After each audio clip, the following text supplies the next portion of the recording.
Look at your hand right now. No, seriously. Stop whatever you're doing and just look at it.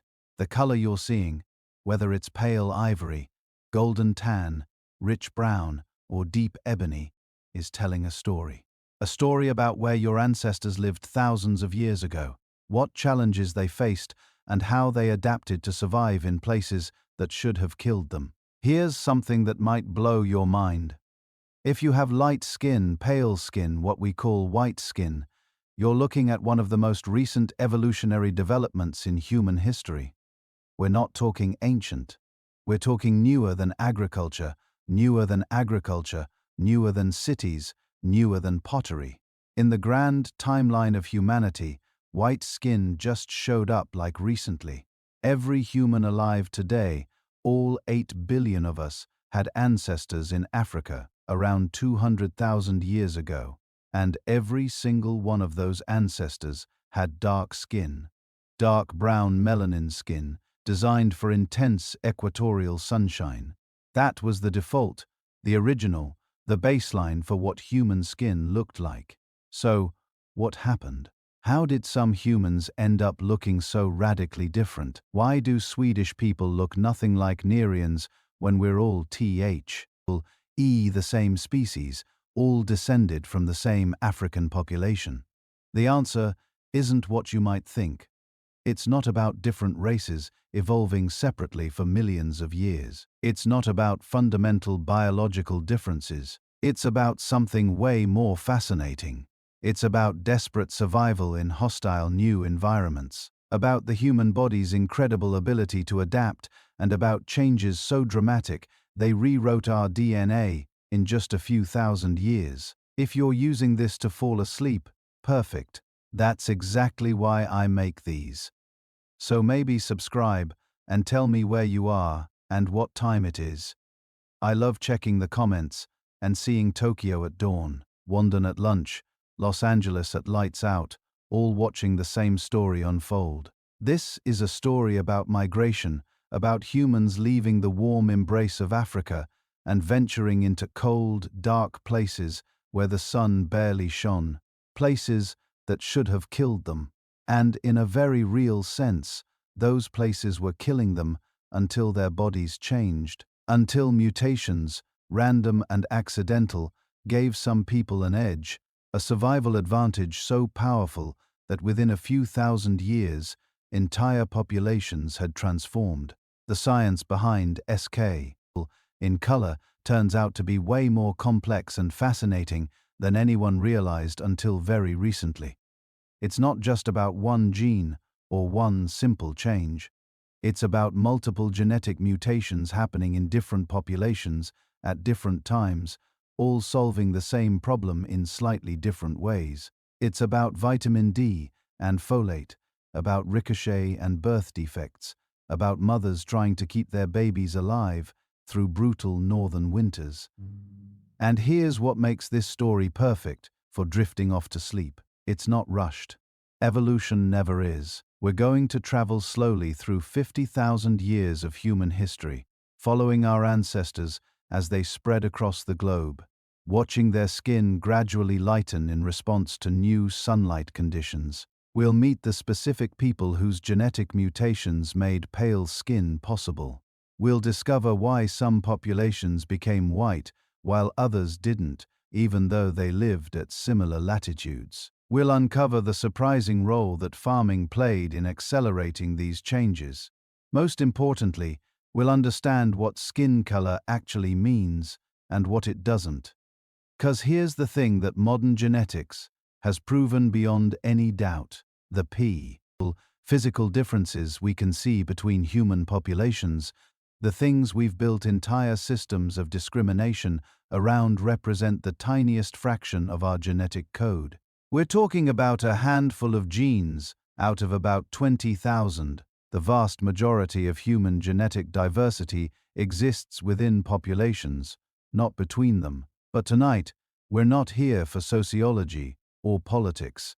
We're here for the story, the actual scientific archaeological genetic story of how humans became white. It's a detective story written in DNA, pieced together by scientists over decades of painstaking research. And it's way more interesting than any simplified version you might have heard before. So, get comfortable, relax your shoulders, let your breathing slow down.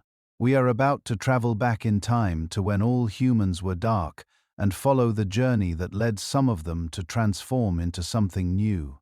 A journey of survival, adaptation, and the incredible flexibility of the human body. The mystery written in your skin is about to be revealed.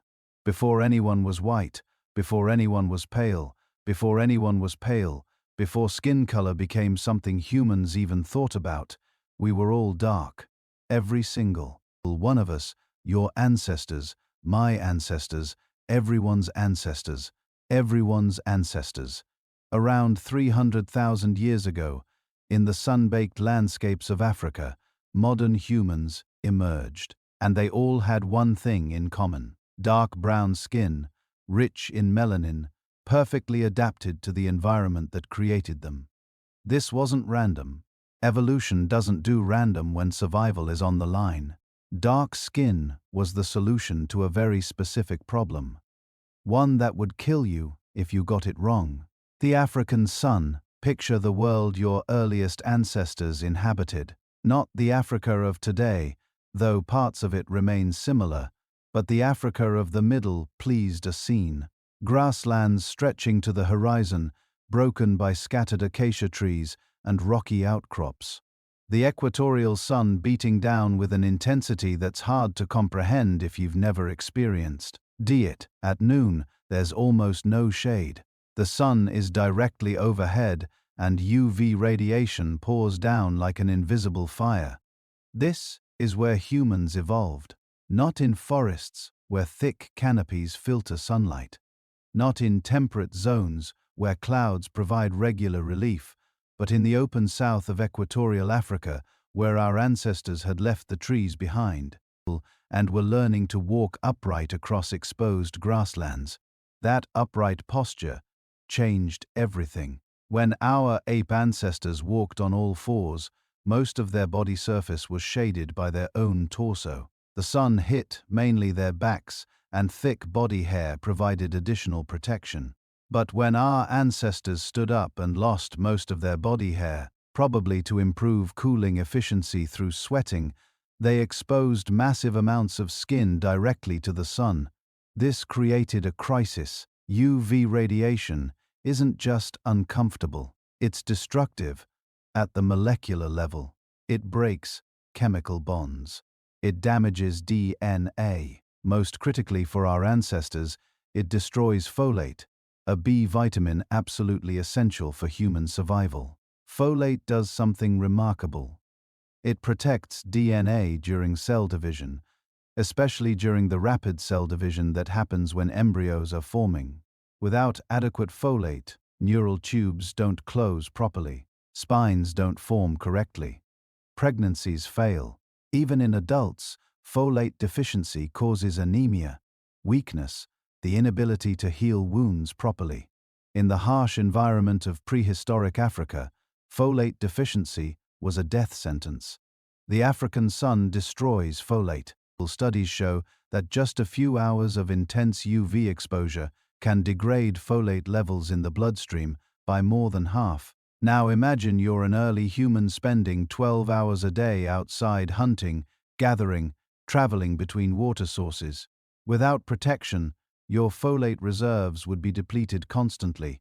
Enter melanin, nature's perfect suit. Melanin is a pigment produced by specialized cells called melanocytes in the deepest layer of your skin. It comes in different forms, but the most important for UV protection is human, the brown-black pigment that gives skin its darker tones. Melanin acts like billions of tiny umbrellas scattered throughout your skin, absorbing and dissipating UV radiation before it can penetrate to the deeper layers where blood vessels and DNA-rich cells reside. The more melanin you have, the more protection.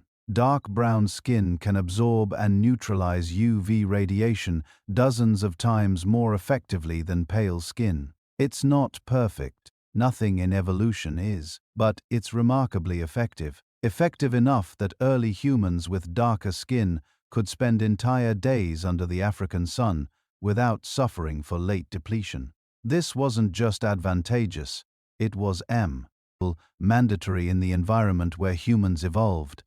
Dark skin was the difference between successful reproduction and genetic extinction. Women with insufficient melanin would have higher rates of pregnancy failure and birth defects. Children with pale skin would have been more susceptible to sunburn, skin damage, and the long-term effects of UV exposure. Adults would have suffered fate deficiency and its cascade of health problems. Natural selection doesn't mess around with problems. This fundamental any genetic variation that increased melanin production would spread through the population rapidly within just a few thousand generations. Basically, nothing in evolutionary time. All humans living in equatorial Africa would have had dark skin, and they all did. Every single anatomically modern human who lived in Africa before the Great Migrations had dark brown skin. The genetic evidence is unambiguous. The variations in genes that control melanin production, the mutations that would later create lighter skin, none of them exist yet. Or if they did exist as random mutations, they were selected against because they reduced fitness in the African environment. Think about what S means.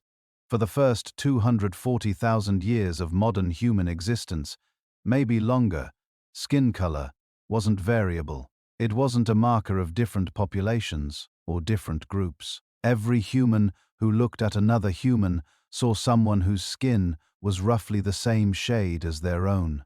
Dark skin wasn't a trait that needed explaining. It was just what humans looked like. Life in those early African populations was hard, but manageable. Your ancestors weren't struggling against their environment. They were adapted to it. They could hunt during the heat of the day without suffering sun damage. They could gather plant foods in exposed areas without worrying about UV radiation, destroying essential nutrients in their bodies. Women could carry pregnancy successfully, producing healthy children with properly formed nervous systems. The archaeological evidence from this period shows humans thriving, not just surviving, but developing increasingly sophisticated technologies and social structures. They were making specialized tools, hunting large game, gathering diverse plant resources. They were creating art, at least by 100,000 years ago, and probably earlier. They were developing the complex social networks that would eventually allow them to spread across the entire planet. And through all of this, through all these advances in technology and culture, their skin remained consistently dark, because in Africa under that intense equatorial sun, dark skin was simply what worked. But skin color does more than just protect folate. It's a balancing act, a compromise between competing needs. Because, while UV radiation is dangerous, it's also essential. Humans need sunlight to produce vitamin D, a crucial nutrient for bone development, immune function, and dozens of other physiological processes. UV radiation hitting skin triggers a chemical reaction that synthesizes vitamin D. In equatorial Africa, this was never a problem. The sun is so intense that even heavily pigmented skin produces adequate vitamin D. Your dark-skinned ancestors got all the vitamin D they needed, despite the UV blocking properties of their melanin. The sun was strong enough to penetrate even nature's best sunscreen. This is the key point. In the environment where humans evolved, dark skin represented the optimal balance, maximum protection from UV damage, but still enough UV penetration to maintain vitamin D product, ion. It was the Goldilocks solution. Not too much UV getting through, not too little, just right. Your earliest ancestors didn't think about any of this, of course. They didn't know about melanin or folate or vitamin D. They just lived under the African sun generation after generation, shaped by forces they couldn't see or understand. But those forces were real, and they were powerful. They wrote the first chapter of human skin color in dark brown pigment. Then, around 60,000 years ago, some of those dark-skinned Africans did something unprecedented. They left small groups, probably just a few hundred individuals at first, crossed from Africa into the Arabian Peninsula and beyond. They carried with them all the genetic and cultural adaptations that had made them successful in Africa, including their dark skin. They didn't know it yet, but they were carrying an adaptation that was perfect for Africa, and increasingly problematic for everywhere else they were about to go. The story of how human skin color diversified, how some populations became pale while others remained dark, starts with this migration, with dark-skinned people walking into environments where darkness itself would become a liability. But we're getting ahead of ourselves for now. Rest in this knowledge. The deepest, oldest human adaptation, the one we all carried for hundreds of thousands of years, was dark skin. Rich melanin-filled sun adapted dark brown skin. Before we were anything else, before we were diverse, before we were scattered across the world, we were all dark, all children of the African sun, all carrying the same protective pigment our ancestors needed to survive in the place where humanity was born. That darkness isn't a variation or a deviation. It's the original human condition, the baseline from which everything else emerged. And in its own way, that's beautiful. We all start from the same place, painted in the same shades, protected by the same molecular shields. Our earliest ancestors evolved beneath the oldest human skies. So, your ancestors survived the bottleneck. They made it through 117,000 years of near extinction. Their populations exploded, spreading across Africa, developing new technologies and complex social systems. For hundreds of thousands of years, they thrived in the continent where humanity was born. Then, around 70,000 to 100,000 years ago, something remarkable happened. A small group decided to leave. Not all humans, not even most humans, just a few hundred individuals who walked away from everything their ancestors had known and ventured into completely unknown territory. Why would anyone do this? Why leave Africa, where humans had lived successfully for millions of years, where the climate was familiar, where people knew which plants were edible and which animals were dangerous? The honest answer is, we don't know for certain. But we can make some educated guesses based on what we know about human behavior and the environmental conditions at the time. First, the climate was changing again, not catastrophically like during the bottleneck, but enough to matter.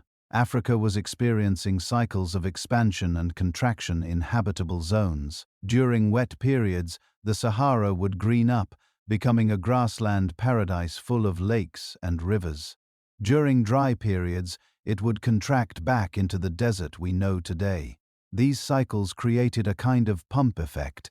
When conditions were good, populations would expand northward. When conditions deteriorated, they'd contract back south, but not always completely. Some groups would get stranded in refugees along the edges. Some would find ways to keep moving forward rather than retreating.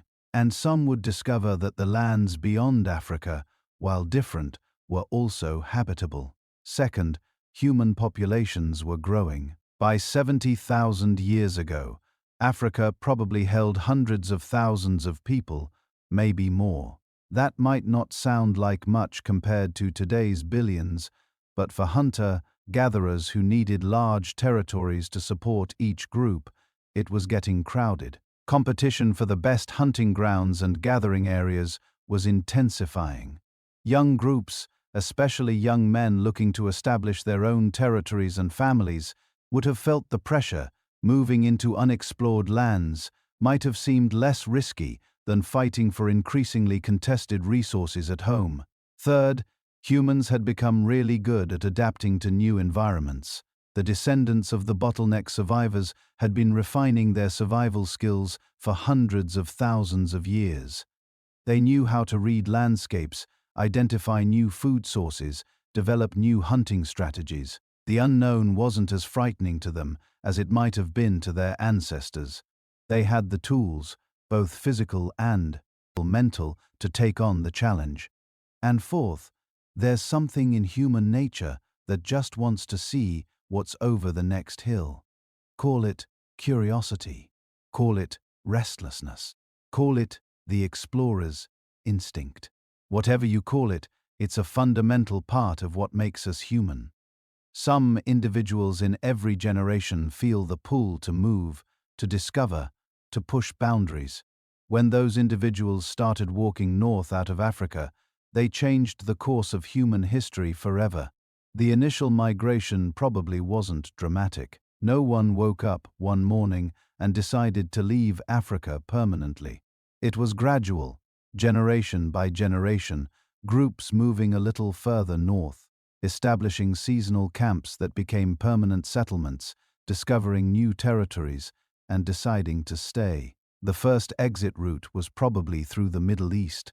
During favorable climate periods, the Arabian Peninsula wasn't the harsh desert it is today. It was grassland, dotted with lakes, and crossed by rivers. Archaeological sites from this period show that humans were following these water sources, tracking the herds of large mammals that grazed along the fertile corridors. Some groups traveled along the coast till Sunday, following the shoreline of the Red Sea, and then around the Arabian Peninsula.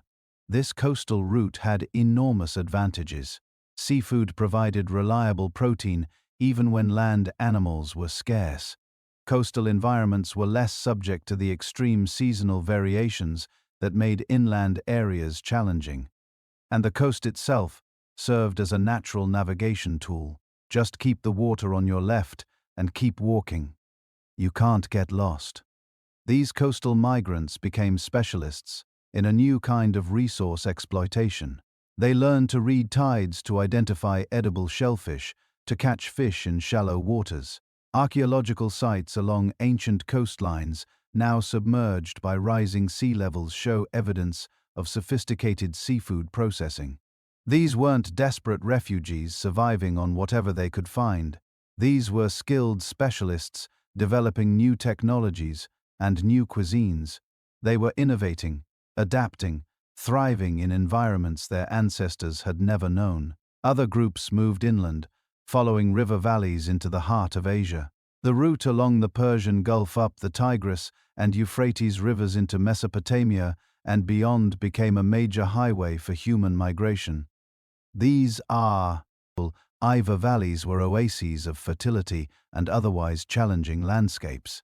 They provided water, game, edible plants, and natural pathways through mountains and deserts that would have been impossible otherwise. But here's where things get interesting. These migrants were walking into a world that already had people in it. Remember those Neanderthals and Denisovans we talked about? The descendants of the post-bottleneck populations that had left Africa hundreds of thousands of years earlier.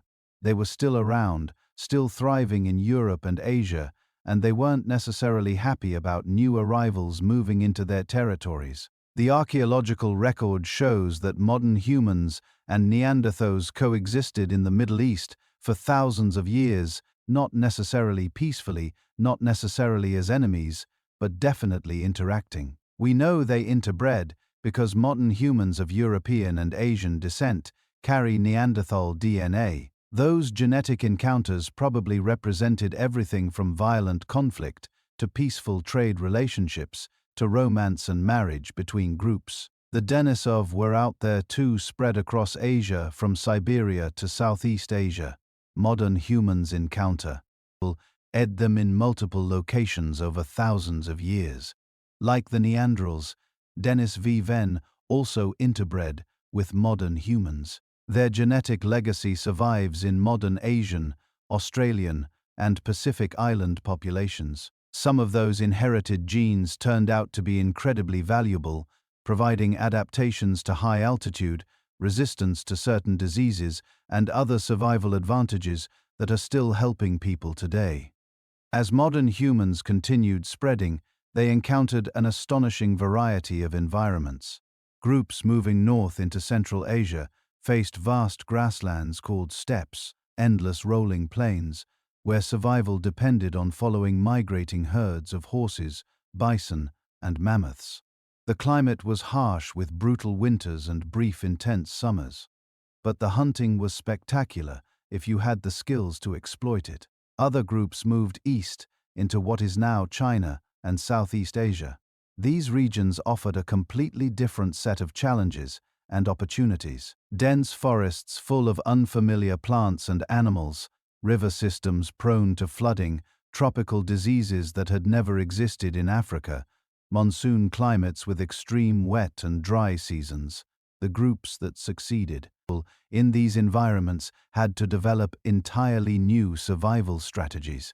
Still others moved north into Europe, entering territories that were dominated by Neanderthals, who had been there for hundreds of thousands of years. These encounters seem to have been particularly significant. The archaeological record shows that modern humans and Neanderthals lived in close proximity in places like the Middle East and southern Europe for thousands of years. They used similar tools, hunted similar prey, even seemed to share some cultural practices. But something about modern humans gave them an edge. Maybe it was slightly better communication abilities. Maybe it was more flexible social structures that allowed larger groups to cooperate. Maybe it was just luck being in the right places when climate conditions shifted. Whatever the reason, modern humans gradually expanded while Neanderthals contracted. By about 40,000 years ago, Neanderthals had vanished from most of their former range, holding out in a few refugees in Spain and the Balkans before disappearing completely around 30,000 years ago. The pace of migration was bare, taking in evolutionary terms, but glacially slow in human terms. It too. Okay, thousands of years for modern humans to spread from Africa to Australia. Thousands more to reach Europe completely, many more thousands to cross into the Americas. Individual people didn't travel these entire distances. It was a multi-generational relay race, with each generation moving a little further into new territories, establishing new settlements that became jumping-off points for the next wave of explorers. And with each new environment, natural selection was at work.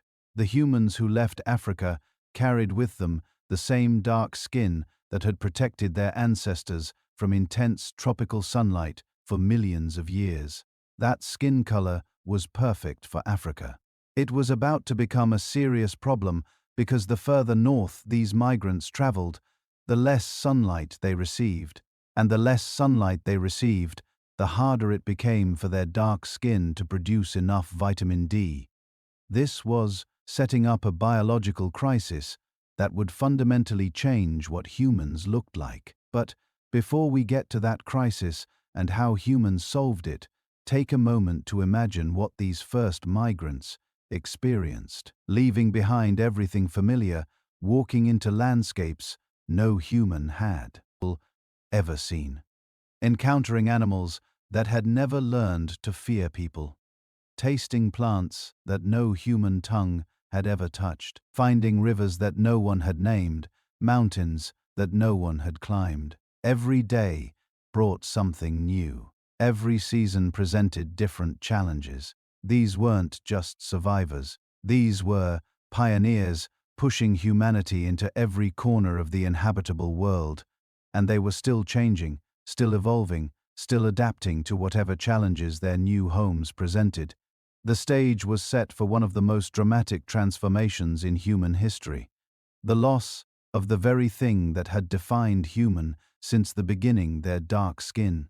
So your ancestors made it north out of Africa, across the Middle East, and eventually into Europe and Central Asia. They were carrying the same dark skin that had protected their African ancestors for millions of years. Beautiful melanin-rich skin, perfectly adapted for life under the African sun. And that skin was about to become a death sentence. Here's the thing. Nobody tells you about human migration. It's not just about finding new territory and figuring out how to hunt different animals. It's about your body suddenly being in an environment it was never designed for. And for dark-skinned humans moving into northern latitudes, the most critical challenge wasn't the cold, wasn't the different food sources, wasn't even the ice age, megapuna. It was something much more invisible, much more insidious. It was sunlight. Or rather, the lack of it. Let's talk about vitamin D. And before your eyes glaze over, because this sounds like a supplement commercial, understand this. Vitamin D isn't really a vitamin at all.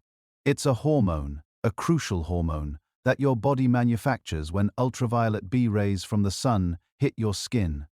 Without it, you don't just feel a little tired or get sick more often.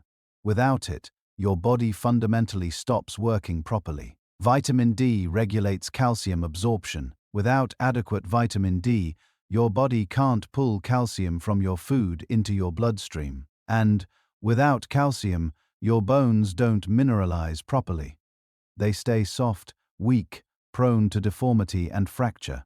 In children, this causes a disease called rickets.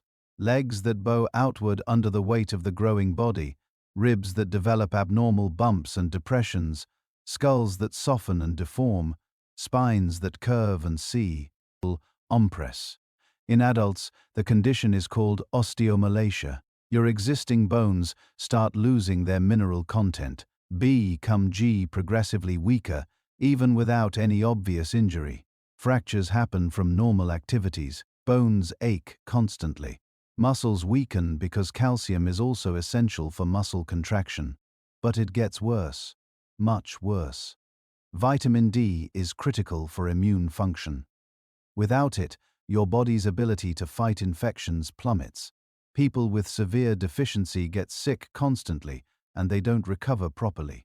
Wounds don't heal. Respiratory infections that would be minor annoyances become life-threatening illnesses. In the dangerous disease-ridden environments of prehistoric Europe and Asia, this alone would have been devastating.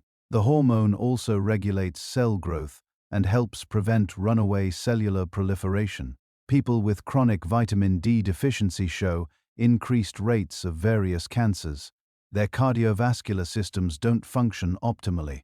Their brains don't produce neurotransmitters efficiently, leading to depression, cognitive impairment, and developmental delays in children. But the absolute worst effect, the one that made vitamin D deficiency a dire, ecological evolutionary crisis, was what it did to women's ability to give birth. Picture this. You're a young woman living in what is now Germany, maybe 40,000 years ago. You've survived childhood, which was no small feat. You've learned to hunt and gather in this cold, seasonal environment. You found a mate, and now you're pregnant with your first child. You should be optimistic. Your group has food stored for winter.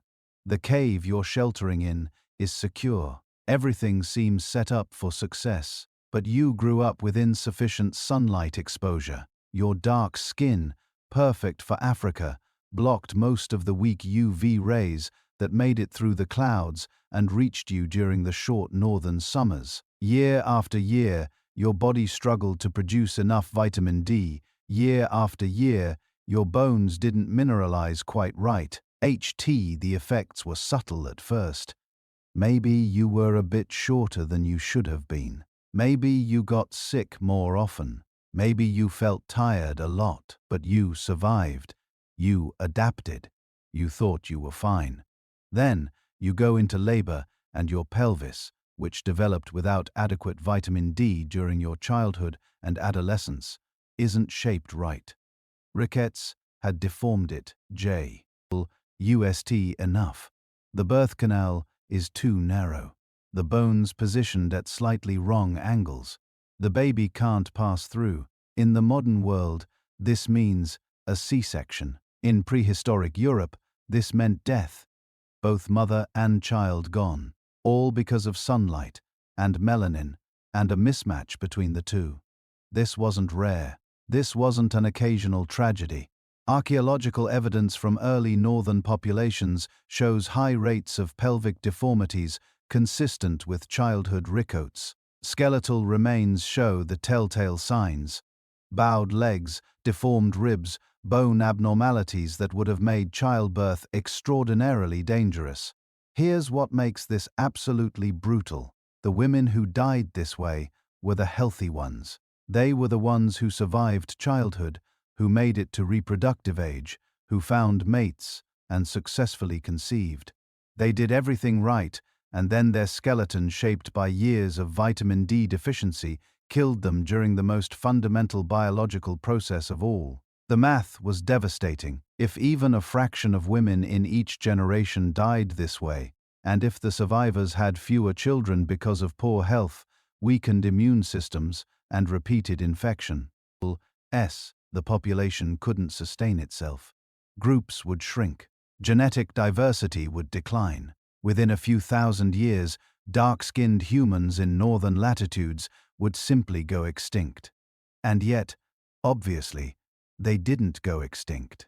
You're alive, possibly reading this with pale or light brown skin that tells the story of how your ancestors solved this crisis. But we're getting ahead of ourselves. First, understand just how severe the vitamin D problem was in northern latitudes. In equatorial Africa, the sun is directly overhead year-round. UV radiation is intense and constant. Even very dark skin loaded with melanin that blocks most UV rays still allows enough penetration to produce adequate vitamin D. Your African ancestors could make all the vitamin D they needed with just a few minutes of sun exposure per day. Move to northern Europe and the physics changes completely. The sun never gets directly overhead. Its rays travel through much more atmosphere before reaching the ground, filtering out most of the UVB radiation needed for vitamin D synthesis during winter, which can last 6 months or more at high latitudes. The sun angle is so low that virtually no vitamin D production occurs regardless of skin color. Even in summer, the sun is weak and often hidden behind clouds for days or weeks at a time. Do the calculation. Dark skin evolved to block about 90% of UV radiation. This is perfect in Africa, where UV levels are high enough that the remaining 10% is still plenty for vitamin D production. Move to northern Europe, where UV levels might be only 10% of what they are in Africa. And now, your dark skin is letting through maybe 1% of the original African level. It's not enough. Not even close. Archaeological evidence shows this crisis playing out in real time. Early modern human remains from northern regions show widespread vitamin D deficiency markers. Bone analyses reveal the chemical signatures of inadequate mineralization. Skeletal deformities consistent with childhood rickets appear in the fossil record as humans spread north. Genetic evidence tells the same story. When scientists analyze ancient DNA from the earliest Europeans, they find something remarkable.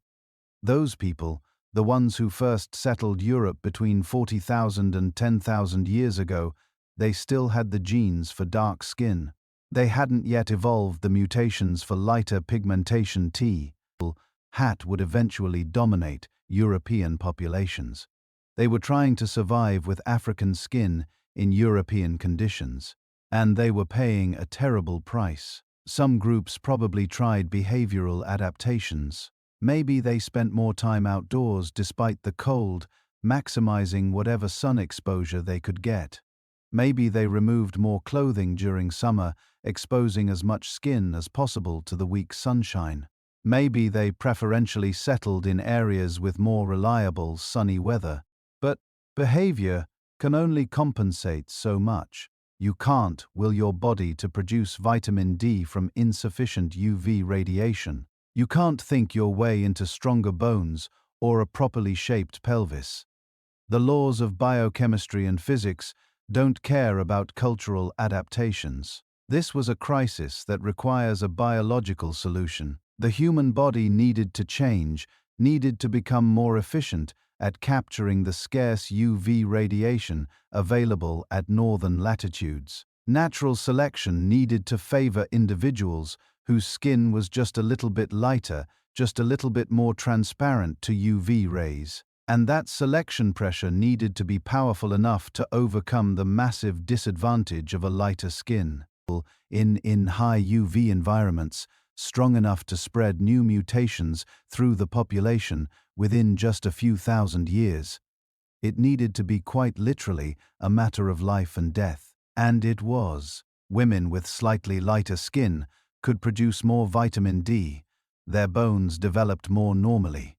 Their pelvises formed properly. They could survive childbirth and raise children while their darker-skinned counterparts died in labor or struggled with chronic illness and repeated miscarriages. The selection pressure was enormous mouse, probably stronger than almost any other force acting on human populations at the time. And when natural selection pushes that hard, evolution responds fast. The stage was set for one of the most rapid evolutionary transformations in human history.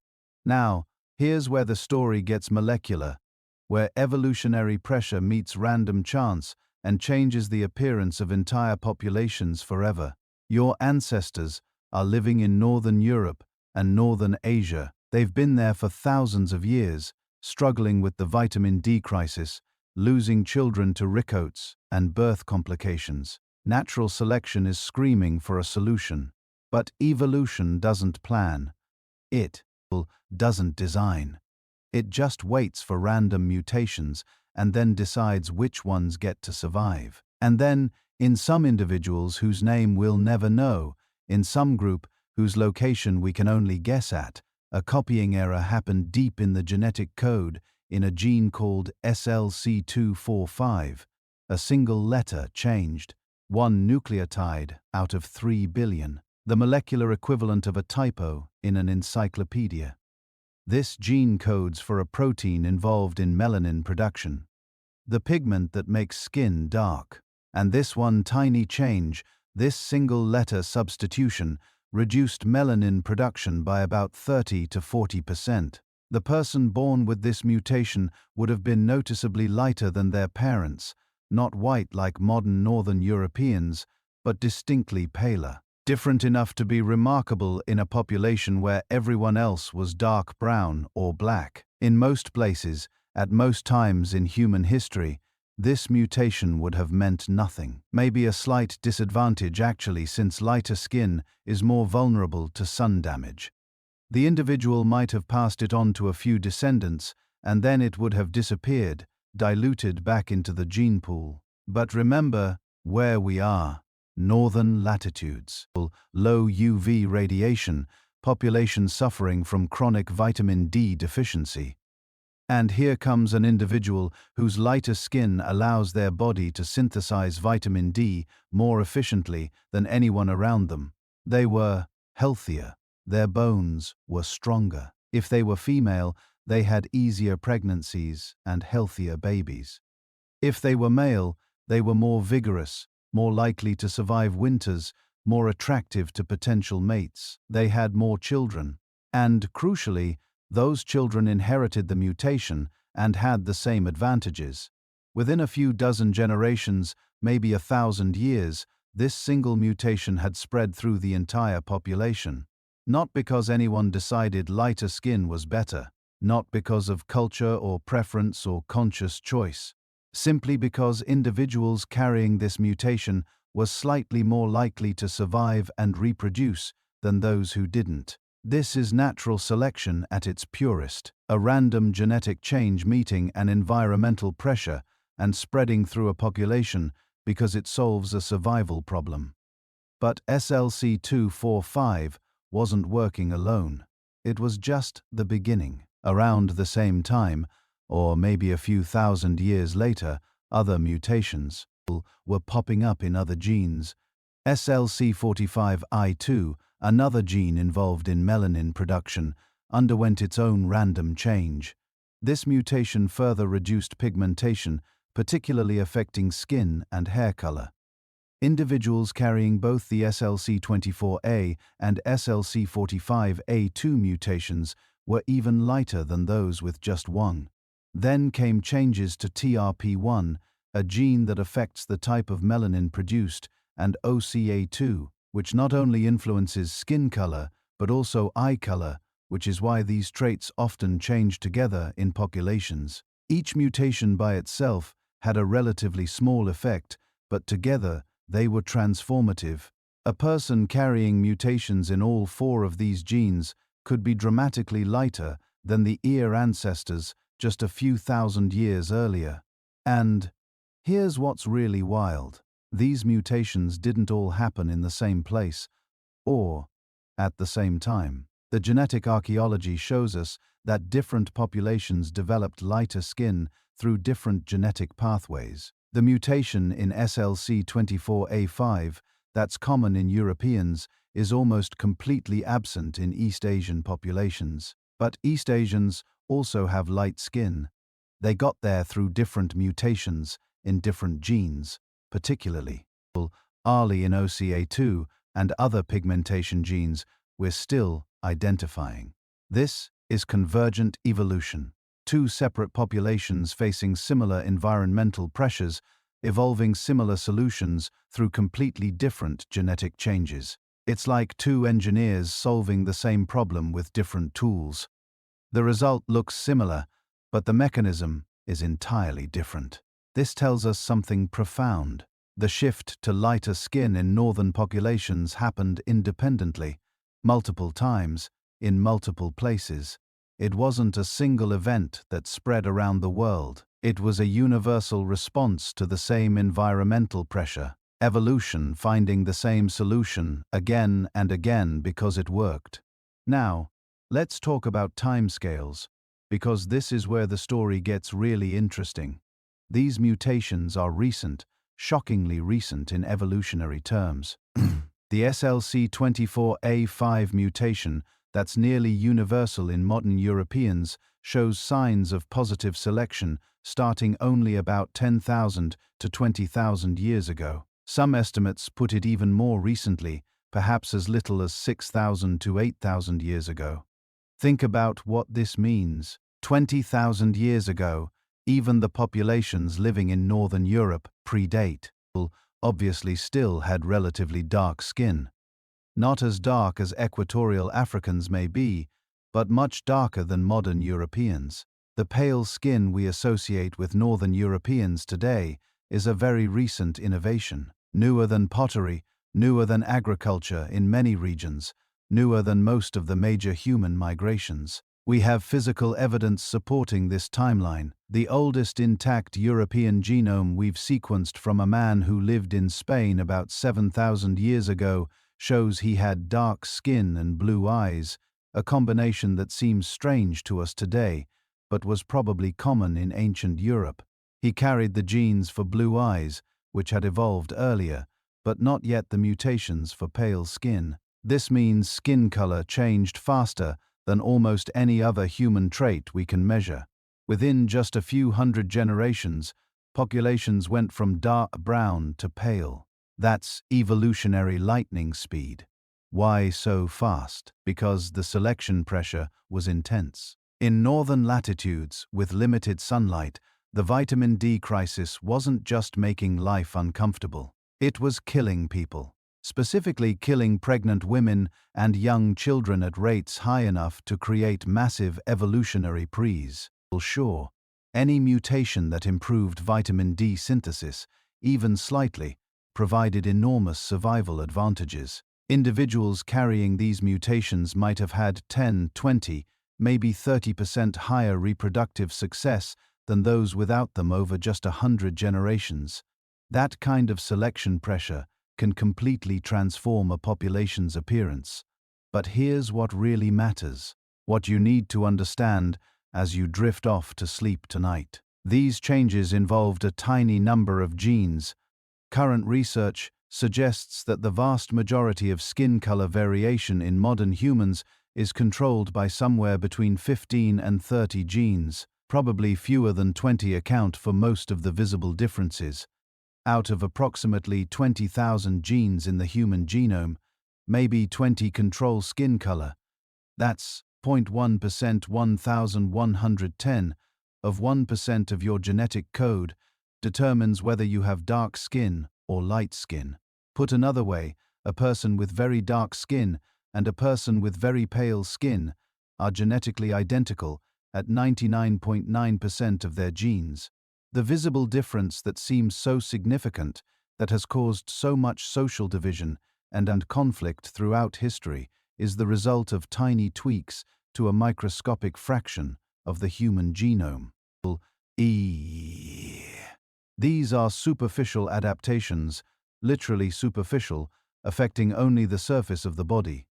They are no different in principle from the genes that determine whether you have attached or detached earlobes, whether you can roll your tongue, whether you have wet or dry earwax, just minor variations in a species that is fundamentally genetically almost completely identical across all populations. The mutations that change skin color didn't affect intelligence, personality, or capability.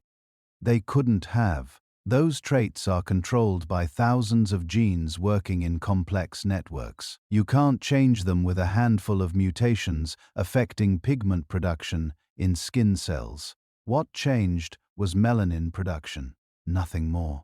A simple biochemical adjustment to a single physiological system made necessary by changes in UV radiation exposure. An evolutionary adaptation as straightforward and uncomplicated as developing darker fur in forest animals or lighter feathers in Arctic birds. But unlike those animals, humans built entire social hierarchies around these superficial variations. We created categories, invented meanings, constructed elaborate mythologies to explain differences, NCEs that were actually just simple adaptations to sunlight levels. We turned a minor biochemical adjustment into something we imagined was profound and fundamental. The genetics tells a different story.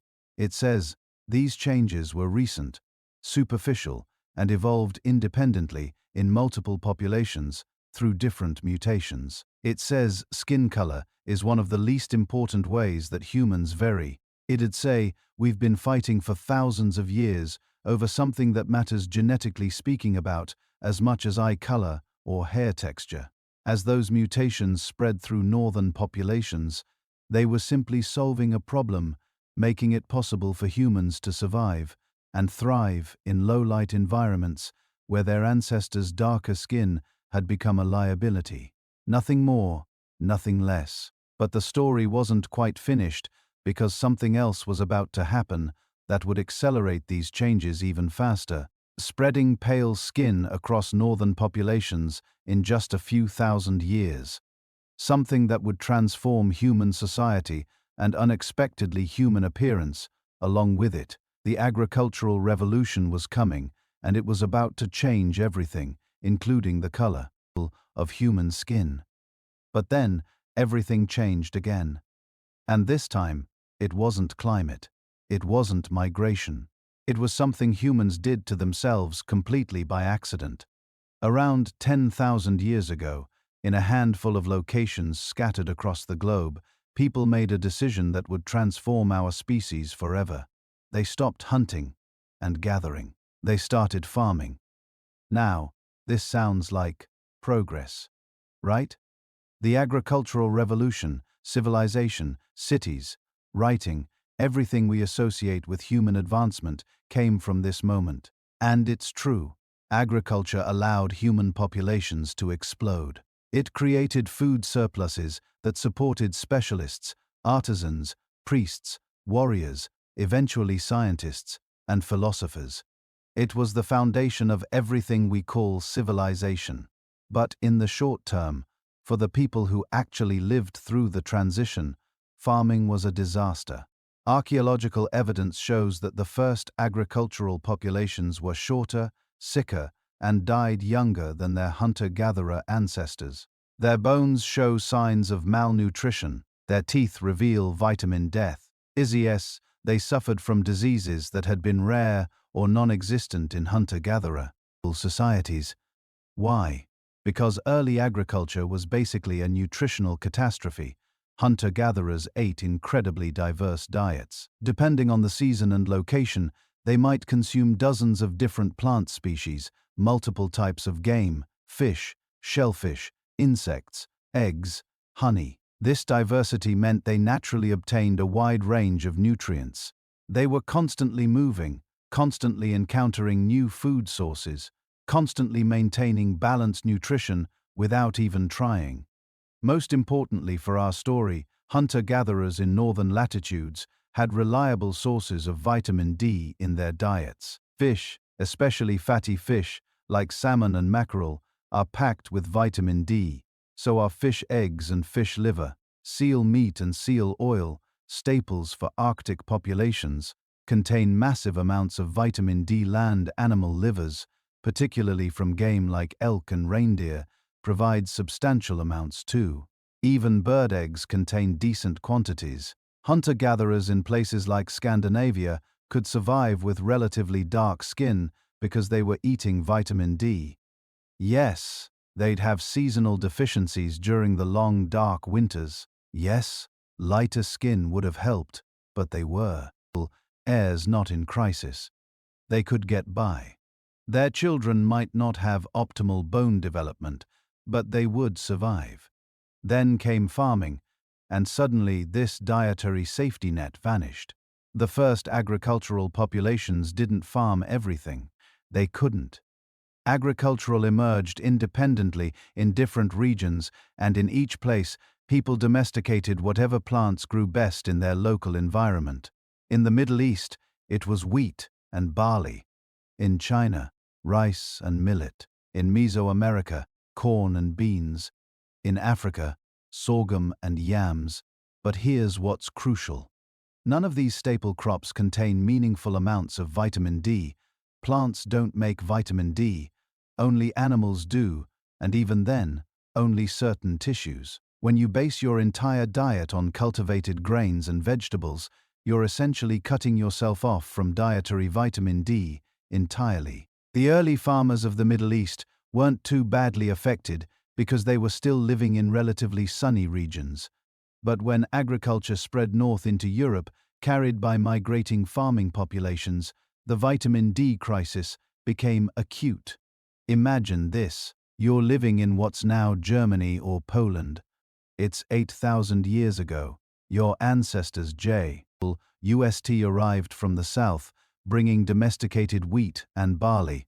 For the first time in human history, you can stay in one place year-round.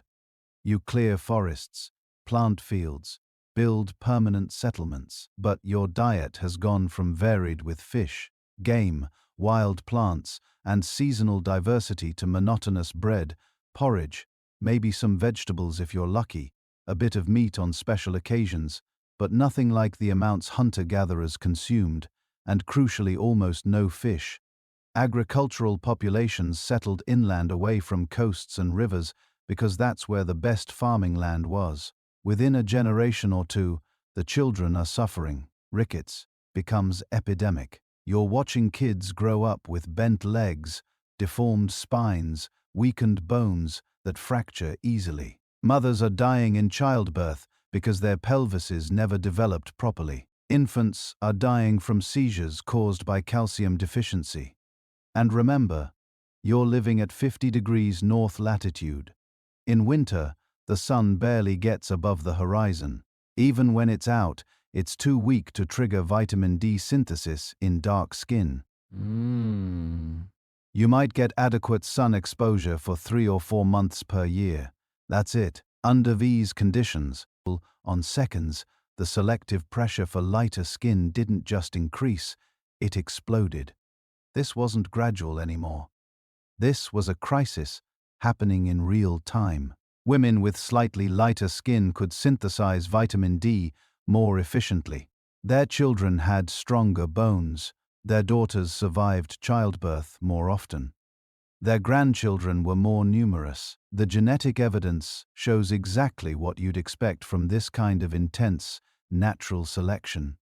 The genes associated with light skin in Europeans, particularly the variants in SLC24A5 and SLC45A2, show what geneticists call signatures of recent positive selection. These are genes that swept through European populations incredibly quickly, far faster than random genetic drift would predict. We can actually calculate how fast based on the prevalence of these variants in modern populations and the rate of genetic change. Researchers estimate that light-skinned genes went from rare to nearly universal in European farming populations in just 3,000 to 5,000 years. That's maybe 150 to 250 to 250 generations.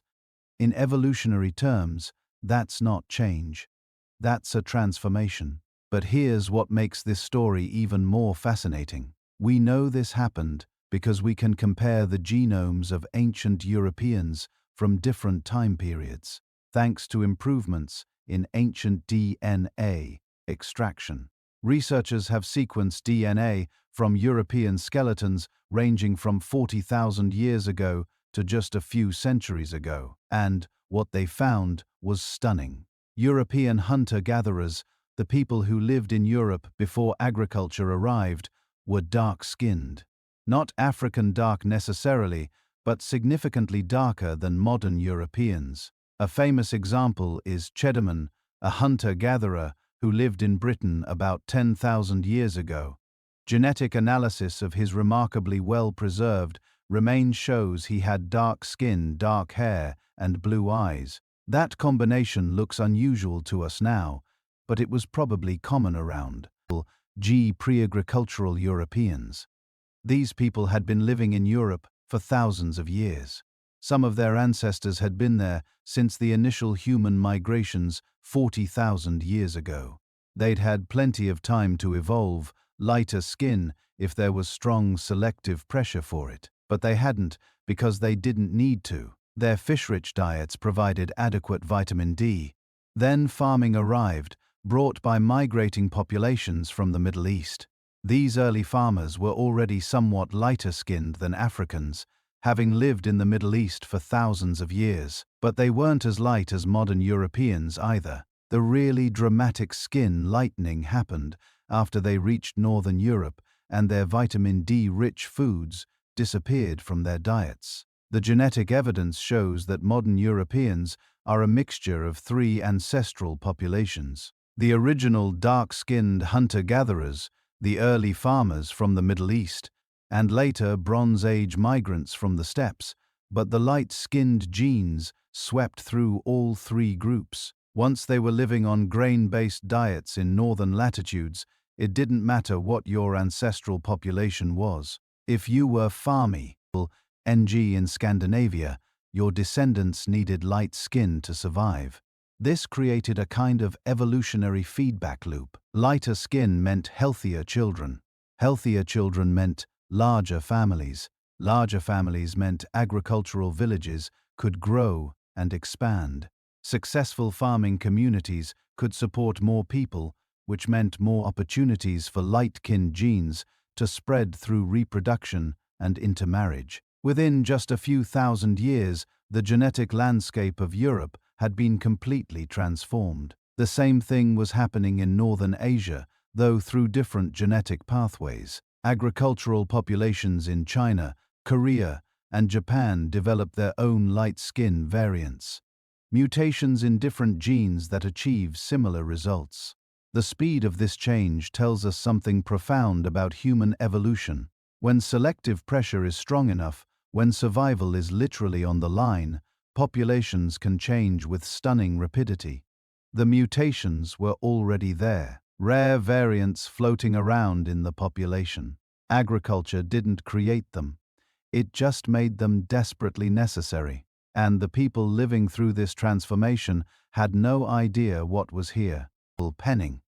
They didn't understand genetics or vitamin D or natural selection.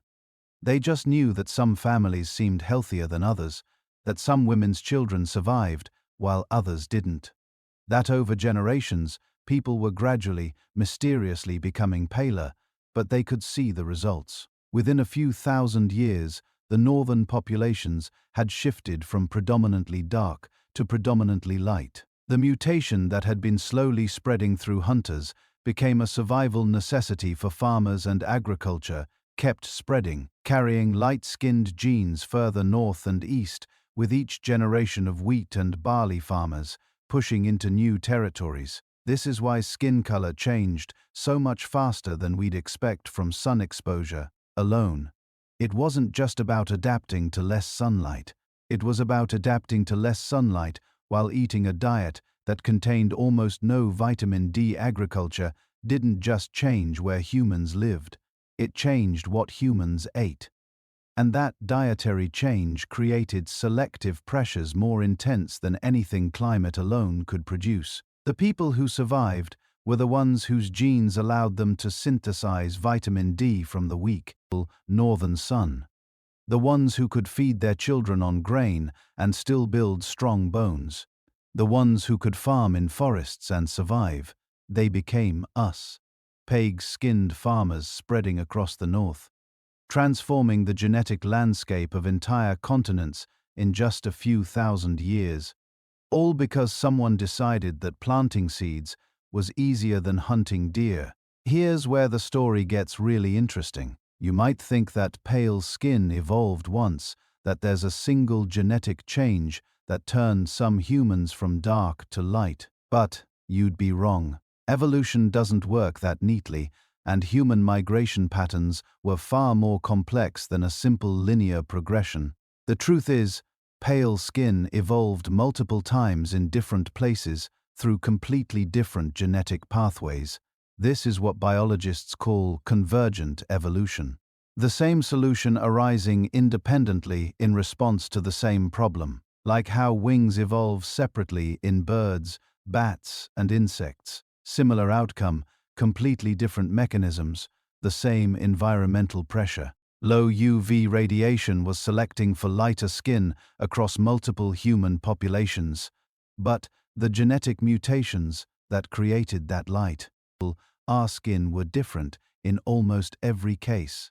Let's start with the population you probably think of first, the Europeans. When modern humans first arrived in Europe around 45,000 years ago, they encountered a landscape unlike anything their ancestors had ever experienced. Long winters with barely any sunlight, short summers where the sun hung low in the sky, even at noon, cloud cover that could last for weeks. And remember, these weren't just any humans. These were people whose ancestors had been perfecting dark skin in Africa for hundreds of thousands of years. They carried multiple genes that produced high levels of melanin. Genes that had kept their ancestors safe from UV damage for millennia. But now, those genes were killing them. Not quickly, not obviously, but generation by generation. Women who couldn't produce enough vitamin D struggled to give birth. Children whose bones didn't mineralize properly died in infancy or grew into adults too weak to hunt effectively. The selection pressure was intense and immediate. Within a few thousand years, mutations that produced melanin production began spreading through European populations. The primary mutation was in a gene called SLCC, 24V5. This gene controls an ion channel in melanocytes. The cells that produce melanin, the ancestral version of this gene, the one that all humans carried when they left Africa, produces high melanin levels. But a single base pair change, just one letter in the genetic code, reduced melanin production dramatically. People carrying 2 copies of this mutated gene, one from each parent, had significantly lighter skin than their ancestors. And crucially, they produced enough vitamin D to survive northern winters. This mutation arose somewhere in the Middle East or southern Europe around 20 to 30,000 years ago. We're not exactly sure where or when because genetic dating has margins of error, but we know it spread explosively within 10,000 years. Nearly every person in Europe carried at least 1 copy. Within 20,000 years, nearly everyone carried 2. But here's what's fascinating. That same mutation, SLC24A, is almost completely absent in East Asian populations. The people who migrated into China, Korea, Japan, and Southeast Asia faced the same vitamin D crisis as Europeans. They moved into northern latitudes with low UV radiation. Their darkened ancestors struggled with the AIM health problems, but they solved the problem differently. East Asian populations developed pale skin through mutations in completely different genes. The primary ones are EDAR and OCA2, along with several others that we're still identifying. These genes affect melanin production through different cellular pathways than SLC24A5. They're like solving the same math problem using different equations. You get to the same answer, but you took a different route. Is particularly interesting because it doesn't just affect skin color, it also influences hair thickness, tooth shape, and sweat gland density. This suggests that the mutation that lightened East Asian skin might have originally been selected for something else entirely. Maybe better cold weather adaptation through thicker hair and different sweat responses. The skin lightening might have been a side effect that turned out to be advantageous for vitamin D production. The genetic evidence shows this mutation arising in East Asia around 20,000 to 30,000 years ago, roughly the same time frame as the European mutations, but completely independently. Two populations separated by thousands of miles, both evolving paler skin thicker, or different genetic mechanisms in response to the same environmental pressure. But evolution doesn't follow simple rules, and human skin color doesn't fall into neat categories. Some populations thoroughly disprove the simple equation of northern latitude equals pale skin. Consider the Inuit peoples of the Arctic. They live at some of the highest latitudes on Earth. Parts of Greenland, northern Canada, and Alaska barely see the sun for months during winter. By all logic, they should have evolved the palest skin of any human population. But they didn't. Traditional Inuit populations maintained relatively dark skin despite living in one of the lowest UV environments on the planet. For decades, this puzzled researchers. It seemed to violate everything we knew about skin color evolution. Then geneticists figured out the answer. It wasn't written in their skin. It was written in their diet. The Inuit ate almost exclusively animal products: seal meat, whale blubber, fish, caribou, and these foods, particularly marine mammals, are extraordinarily rich in vitamin D. A diet heavy in seal and Li provides more vitamin D than most humans could ever synthesize through sun exposure. The Inuit didn't need pale skin because they were getting vitamin D through their food. The selection pressure that drove skin lightening in European and East Asian populations simply wasn't present. They could maintain darker skin, which might have actually provided advantages in their environment. Better protection against UV radiation reflecting off snow and ice. Reduced risk of frostbite since melanin helps regulate heat retention in skin. Without the life or death pressure to produce vitamin D through skin synthesis, there was no evolutionary reason to develop pale skin.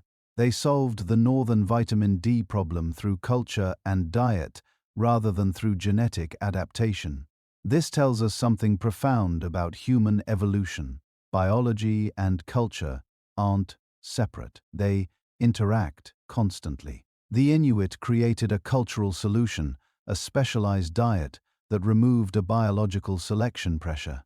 Other populations that couldn't or didn't develop such diets had to evolve biological solutions instead. Now, let's zoom out and look at the global pattern. If you map human skin color across the world, a clear gradient emerges. At the equator, where UV radiation is strongest year-round, populations maintain the darkest skin. This includes people in sub-Saharan Africa, but also indigenous populations in New Guinea, Australia, and parts of South India. These populations never left high UV environments, so they never faced selection pressure to lighten their skin.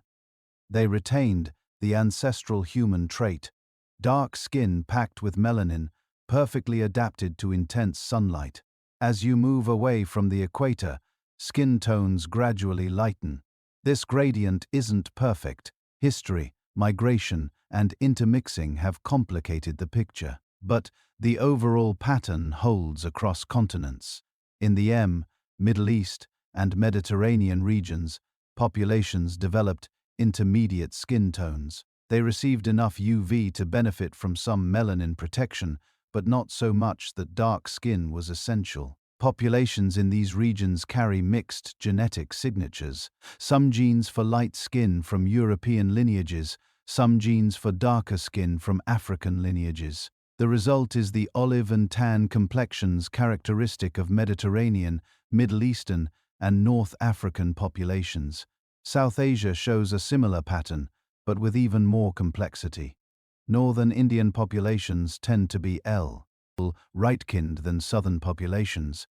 This follows the latitude gradient, but it's also influenced by thousands of years of migration and mixing waves of people moving in from Central Asia, Iran, and other regions, intermingling with indigenous populations, creating genetic mosaics. Some individuals carry light-skinned genes from both European and East Asian lineages, plus dark-skinned genes from ancestral populations. The result is one of the most diverse ranges of skin tones anywhere in the world, all within a single geographic region. Central Asia presents another fascinating case. Populations there show evidence of genetic mixing between European, East Asian, and Middle Eastern languages. They carry SLC24A5 mutations from the West, EDR mutations from the East, and various intermediate genes from populations that never fully lightened. This mixing created populations with skin tones that don't fit neatly into simple categories. Not quite as pale as Northern Europeans, not as light as East Asians, but distinct from both. The Americas add yet another layer of complexity. When humans first crossed into the Americas around 15,000 to 20,000 years ago, they carried East Asian genetic signet, ours. They had already evolved lighter skin through the EDR and related mutations. But then, something interbarring happened. As they spread through the Americas, they encountered a huge range of environments from Arctic tundra to tropical rainforests, from high-altitude mountains to coastal lands. Different selection pressures in different environments began pushing skin color in different directions. Populations that remained in northern regions maintained relatively light skin. Those who moved into equatorial regions, like the Amazon, began evolving darker skin again. They were reinventing protection again. They were reinventing protection against high UV radiation. By the time Europeans arrived in the Americas, indigenous populations displayed a wide range of skin tones. Inuit peoples in the Arctic maintained moderate pigmentation. Populations in temperate North America had light to moderate skin. Groups in Mexico and Central America showed more pigmentation, and Amazonian peoples had developed quite dark skin approaching African levels in some cases. All of this happened in less than 20,000 years, a blink of an eye in evolutionary terms, but fast enough to create visible difference, in response to local environmental pressures. Then came the modern era, the age of exploration, colonization, and mass migration.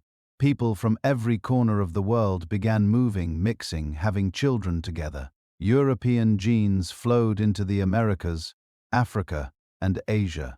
African genes spread to the Americas and Europe. Asian genes reached everywhere. This mixing created populations with unprecedented genetic diversity. Modern populations in the Caribbean, Brazil, Mexico, and the southern United States carry genetic signatures from 3 or more continents: African, European, and indigenous American, sometimes with Asian contributions as well. The resulting range of skin tones is extraordinary. Within a single family, siblings can have dramatically different coloring depending on which combination of genes they inherited. This mix in G is still accelerating. Every generation sees more genetic exchange between populations, that evolve separately for tens of thousands of years. We're creating a global human population with unprecedented genetic diversity. But here's what's beautiful about all this complexity. Despite the different paths, the different mutations, the different times, E-scales, we're all connected. Every human alive today is descended from those African ancestors who first developed dark skin as protection against the sun. The pale skin, the intermediate tones, the intermediate variations we see today. They're all modifications of that ancestral trait. Evolution didn't create separate types of humans. It created a spectrum, a gradient, a beautiful range of variation, all based on the same fundamental biology. Your skin color, whatever it is, tells a story about where your ancestors lived, what challenges they faced, how they adapted to survive. But it's not a story about essential differences. It's a story about superficial variations on a single theme. We're all the same species, all carrying the same basic genetic toolkit, just with slightly different settings adjusted to match the sunlight where our ancestors happened to live. And now, as we drift deeper into sleep, consider this. The next time you see someone whose skin looks different from yours, remember, you're looking at a different solution to the same problem, a different path that led to the same destination. We're all descendants of the same African ancestors, all products of same evolutionary processes, all human. By the time your ancestors had pushed deep into the north, something else was quietly happening, written not just in their skin, but in their hair, their eyes, even the shape of their bodies. You can picture them now, huddled around a fire under a grey Ice Age sky. The world is pale and muted. Snow on the grow and low winter sun weeks where the daylight feels more like twilight. In a place like this, the sun isn't just weaker. It's rare, and that changes everything. Lighter skin was one solution to that problem. You already know the story. Less pigment lets in more UV. More UV means more vitamin D. More vitamin D means stronger bones, healthier pregnancies, fewer children born with fragile skeletons that couldn't survive. But skin wasn't the only thing changing. In Europe, another set of traits began to spread, like branches growing out from the same evolutionary trunk. Not exactly the same process, not exactly the same genes, but responding to the same harsh low-light world. Let's start with the eyes. If you could have walked into Ice Age Europe 50,000 years ago and looked closely at the people you met, most of them probably would still have. I have dark eyes, brown like the soil after rain, brown like their African ancestors. But slowly in some families, a tiny change appeared. One letter, in their DNA, at a region called Oru Hirsu, shifted. It didn't break anything, it just dialed down the amount of brown pigment in the iris. Take away enough pigment, and the eye stops looking dark. Instead, it starts scattering light the way the sky does. That scattered light looks blue. That's all blue eyes really are. Not blue pigment. Just a trick of physics. Light bouncing around inside an iris that doesn't have much brown in it. At first, this mutation may have appeared in one person, one child born with eyes that looked like the winter sky. Maybe their parents thought it was strange. Maybe they thought it was beautiful. Either way, if that child survived and had children of their own, the mutation had a chance to move forward. Did blue eyes evolve for a reason, or were they just a side effect of something else? We don't know for sure, and that's where the story gets interesting. There are clues, but no final verdict. Some scientists think that as skin became lighter to help with vitamin D, the genes that controlled pigment in other parts of the body, like the eyes, got pulled along for the ride. A sort of genetic hitchhiking. The mutation in the OCA2 Heru region might have spread because it happened to sit near other useful changes being selected for in the harsh northern light. Others suggest that once blue eyes appeared, they might have been favored socially. In small Ice Age bands, where everyone knew everyone, something unusual could stand out. Maybe a rare eye color became a marker of identity, a trait that made a face easy to remember, a person more interesting as a partner. Sexual selection layered on top of natural selection. The truth is, it could have been both. A mutation that drifted in on the tide of skin, lightning, and then stayed because for whatever cultural or psychological reason, people who had ended up leaving more children. And it wasn't just blue. As more pigment-related genes drifted and mutated in low UV environments, you start getting a whole spectrum of eye colors. Green, hazel, gray, eyes that change in different light. Eyes that seem to hold the colors of the landscape itself. Forest, sea, storm clouds. All of this was happening while those same populations were dealing with another. Her problem. Staying warm. In the tropics, long limbs and lean frames help shed heat. But in the north, heat is something you hoard. Here, a different package of traits begins to show up in skeletal remains. Bodies get a little stockier, more compact. Arms and legs slightly shorter relative to the torso, more like a thermos than a radiator. This isn't random. It's what biologists call Bergmann's and Allen's rules. In colder climates, animals tend to be bulkier with shorter extremities to reduce the surface area through which they lose heat. Your Ice Age ancestors didn't read those rules. They embodied them. Even their faces told a cold climate story. The nose, especially in bitter, dry air breathing, is dangerous. Too cold, too fast. And the delicate tissues of the lungs can be damaged. So in populations living in cold, dry environments, selection seems to have favored narrower, more projecting noses, longer internal airways that could warm and humidify the air before it reached the lungs. In warmer, wetter climates, this isn't as crucial. Wider noses are fine, even useful for moving more air quickly. But in the north, the nose became a built-in climate control system, a tiny biologica, furnace and humidifier sitting right in the middle of the face. So now around that Ice Age fire, you can begin to see the pattern. Lighter skin filtering scarce sunlight, eyes that sometimes gleam blue or green, bodies that are slightly shorter, stockier noses tuned to cold, dry air. These traits didn't always appear together. A stocky build could exist with dark eyes, a light eye color with a broader nose. Evolution isn't a tidy designer, it's a tinkerer. Different genes on different chromosomes, changing at different times, under overlapping but not identical pressures.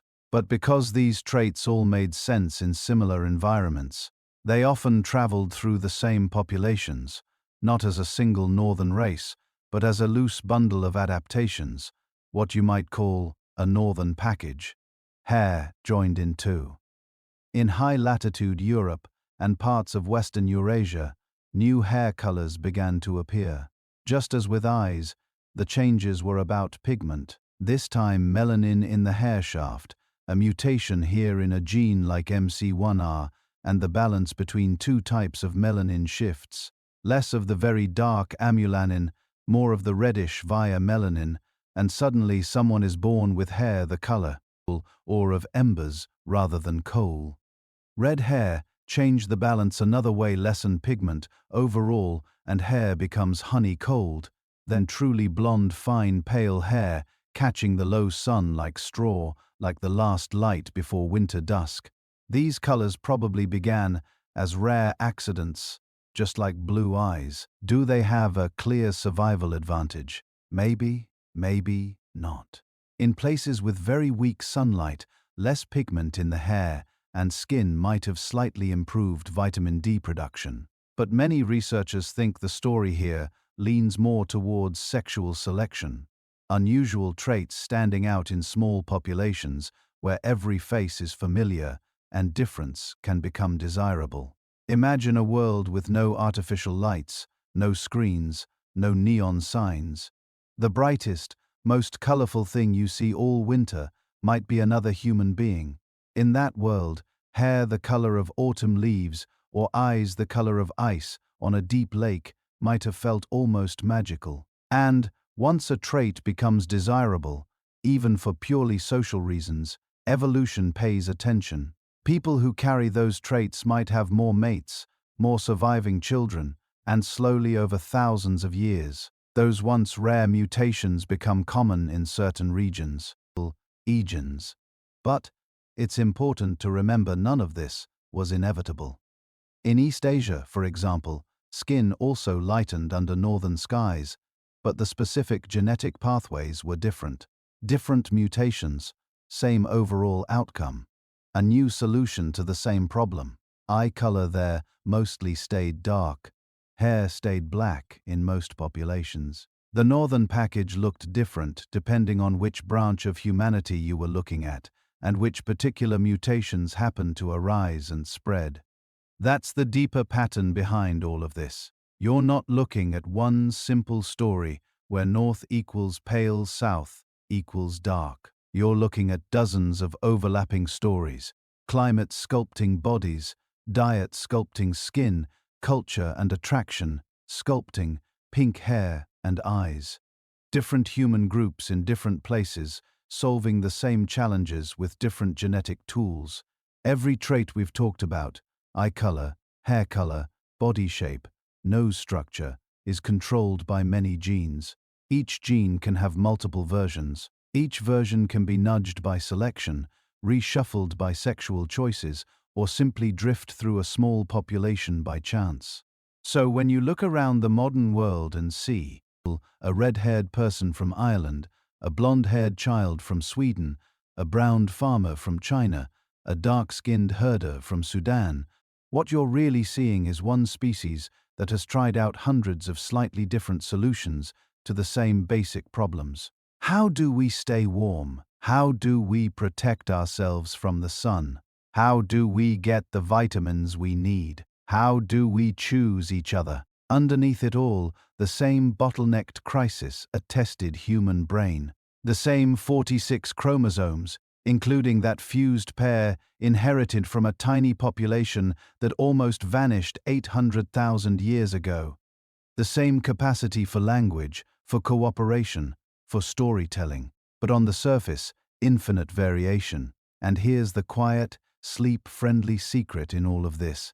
These visible differences are recent, very recent. Most of the traits we think of when we picture northern or European or cold adapted likely reached high frequencies only in the last 10,000 or so years, some even more recently. For the vast majority of our species' history, we all looked more alike than we do now. The northern package is just one of many late experiments. An add-on, a patch, a local update applied to a very old human operating system. M. Lighter skin in the north, darker skin in the tropics, blue eyes near the Baltic, green eyes around the Caspian, red hair pockets in Western Europe, stocky frames in Siberia, long limbs in East Africa. Each one, a quiet response to wind, sun, cold, food, and the mysterious ways humans choose partners. Put it all together, and the message is simple and strangely calming. Humans are adaptable, ridiculously adaptable. Our bodies are flexible stories, rewritten by climate and culture and time. Your own face, your own skin, your own eyes and hair are a chapter in that story.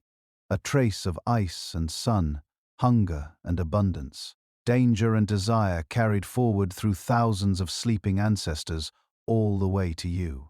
And, as your breathing slows and your own eyes grow heavy, you can imagine those ancestors dark-eyed in Africa, blue-eyed in Europe, brown-eyed in Asia, blinking up at the same sky, trying to survive one more winter, one more dry season, one more storm.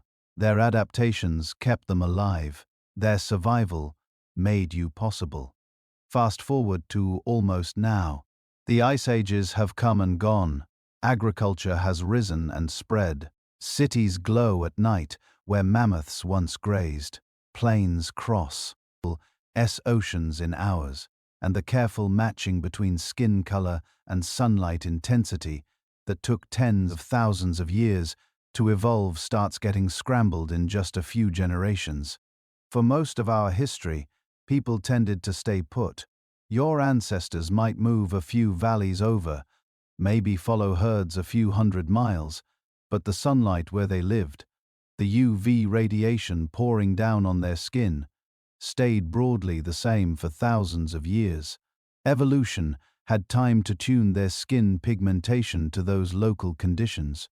Dark, where the sun was brutal; light, where the sun was weak. Then, very recently, everything changed. Ships started crossing oceans. Empires expanded. Trade routes turned into migration routes. People from intensely sunny homelands found themselves living under gray northern skies. People whose ancestors had evolved in misty low UV climates moved to fierce tropical coasts. In just a few centuries, the slow dance between climate and skin color was thrown into chaos. Imagine a map of the world at night, glowing with city lights. Now imagine another map layered on top of it, showing where your skin expects to be based on your ancestry.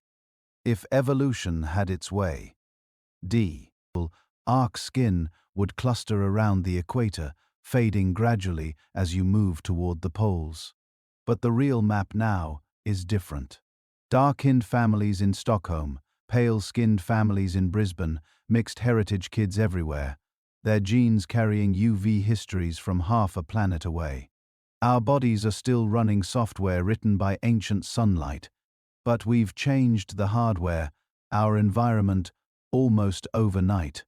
Take Australia, especially places like Queensland. It sits under some of the strongest UV radiation on Earth. For tens of thousands of years, the Aboriginal peoples of Australia evolved deep protective skin pigmentation that worked beautifully with that extreme sun.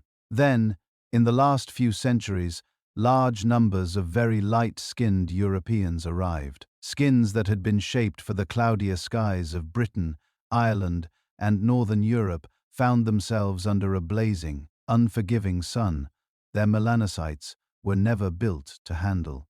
The result, a skin cancer experiment running in real time in high UV regions like Australia, New Zealand, and parts of South Africa. Fair-skinned populations have some of the highest rates of skin cancer ever recorded. Basilic cell carcinoma, squamous cell carcinoma, melanoma, the most dangerous kind. These are not evolution's mistakes.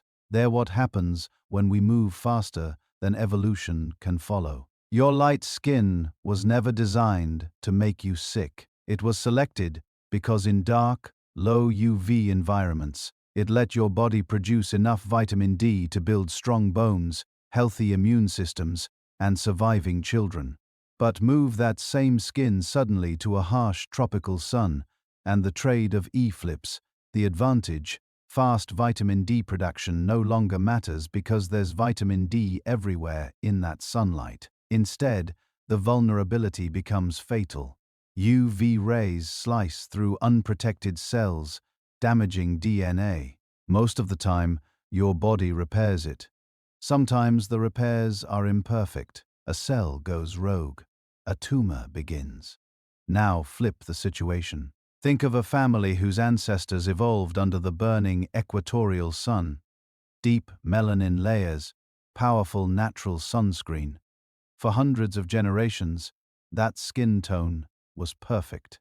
It blocked the UV that would have destroyed folate in the bloodstream, while still letting through enough to make vitamin D in a place where sunlight was abundant year-round. Then, within a few decades, just a single lifetime, that family moves north. Not just a little north, far north, London, Oslo, Toronto. Long winters, short, low-angle suns, cloudy skies. That same protective melanin now becomes a barrier. It's still great at blocking UV, but now UV is precious. Your skin needs every photon it can catch. Just to produce enough vitamin D, days are short. The sun is weak. You go from an environment where vitamin D was effortless to one where it becomes a fragile resource. Vitamin D deficiency doesn't announce itself with flashing lights. It creeps. Bones ache. Children may develop rickets, soft bones that bend and deform. Adults become more prone to fractures, to immune problems, maybe to subtle mood changes as the seasons turn dark. Ancient evolutionary logic. Protect folate at all costs in a brutal sun is now colliding with a modern life lived in a cold, dim world, often indoors under roofs and fluorescent lights. So you have two mirror image problems. Light-skinned people transplanted to high UV environments, overexposed. Dark-skinned people transplanted to low UV environments, underexposed. Both situations are evolution out sync with geography. But humans have a new trick. A trick older species never had. We hack evolution.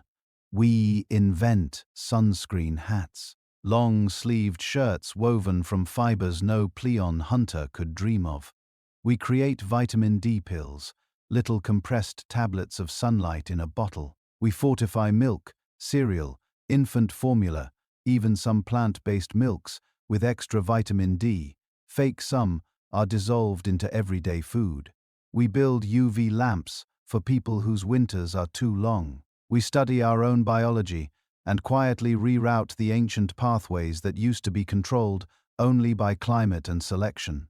Your ancestors evolved to match their skin to their sky. You can now change the rules in a single afternoon trip to the pharmacy. The consequences are profound. For the first time in our history, skin color doesn't fully determine where we can live safely. A deeply pigmented person can be perfectly healthy in northern Canada. As long as diet and supplements cover the vitamin D gap, a very light-skinned person can live for decades under tropical sun if they shade, cover, and screen their skin from excess UV. Technology has turned evolution's slow compromises into adjustable settings, but evolution hasn't stopped. It never stops. Every generation, new mutation will appear. Some help, some hurt, most do nothing noticeable at all. And the environments we've created, cities, diets, medicine, indoor lifestyles, are all new arenas for natural selection to work in. Is skin color still evolving? Almost certainly, but not in the simple straight-line way it once did. In places where many ancestries mix, big modern cities, global hubs, you now get children whose genes come from multiple UV histories at once. A kid in London whose grandparents came from Legos and Warsaw and Mumbai and Shanghai. There is no single correct sunlight for that genetic mix. Instead, evolution might start tuning for something. Not just raw UV levels, but how those genes interact with diet, healthcare, time spent outdoors, cultural habits. Maybe in a few thousand years, if humans stay put in their new homes and stop relying as much on supplements and sunscreen, you'd see subtle shifts again. Slightly more melanin where the sun is strong, slightly less where it's weak. But with global travel, intermarriage across continents, and powerful technology, natural selection on skin color is now competing with cultural selection. With conscious choice, parents move for jobs, for our safety, for love, not for UV levels. Doctors prescribe vitamin D, drops for infants and sunscreen for toddlers on the beach. Public health campaigns nudge behaviors in ways evolution never anticipated. The old rules, dark near the equator, light near the poles, still describe the deep past. They no longer describe the future as cleanly. And this is where understanding the story really matters. When you know that skin color is at its core an ancient negotiation between sunlight, vitamins, and survival, the way you see it changes. It stops looking like a rigid category, a fixed label pinned to people. It starts looking like what it really is, an evolving, adaptable, exquisitely practical solution to local problems. Dark skin is not better or worse than light skin. It's a high melanin strategy that worked brilliantly in high UV environments. Light skin is not better or worse either. It's a low melanin strategy that made life possible in places where the sun barely shows its face in winter. In a world without ships, planes, or electric lights, each tone was a masterpiece of adaptation. The modern world just shuffled the deck. Now, neighbors on the same street may carry skin tones that maybe are very different suns. Your co-worker's melanin might be tuned for equatorial intensity, yours for foggy northern coasts, someone else's for high mountain plateaus or temperate forests, standing together at a bus stop under the same sky. You are all carrying different evolutionary memories of light.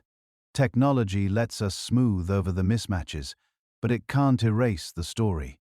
And knowing that story changes how we think about diversity. When you look at your own skin in the mirror, you're not just seeing a color. You're seeing a map, a record of migrations your ancestors made, climates they endured, nutritional crises they solved, disease pressures they survived. Each freckle, each shade is an echo of old sunlight falling on old landscapes. When you look at someone else's skin, you're seeing a different map, a different set of migrations and solutions, not a hierarchy, a library, a collection of answers to the question, how can a human body live here? In the past, those answers were largely locked to place, dark near the equator, light near the poles. Now, in airports and subway cars and university classrooms, all those answers mingle. The Amazon and the Arctic Circle ride the South AIM train. The Sahel and Scandinavia sit next to each other in school, and instead of letting those visible differences divide us, we can treat them as clues, evidence that we are a species built to adapt, to survive, to spread into every corner of the planet. Evidence that the boundaries we draw, us and them, light and dark, are shallow compared to the deep shared history written beneath every shade of human skin. As you lie there, maybe in a darkened room lit only by a small screen, your own skin is quietly doing its work. Melanin molecules absorbing stray photons, vitamin D pathways humming along, supported by food or supplements, or last week's time in the sun. Layers of adaptation, ancient and modern, working together. The old world tuned our bodies to specific skies. The modern world lets us carry those bodies anywhere. Adaptat, ion metagration, evolution met technology. And out of that meeting came a world where the color of your skin still tells a story about where you come from, but no longer dictates where you can go.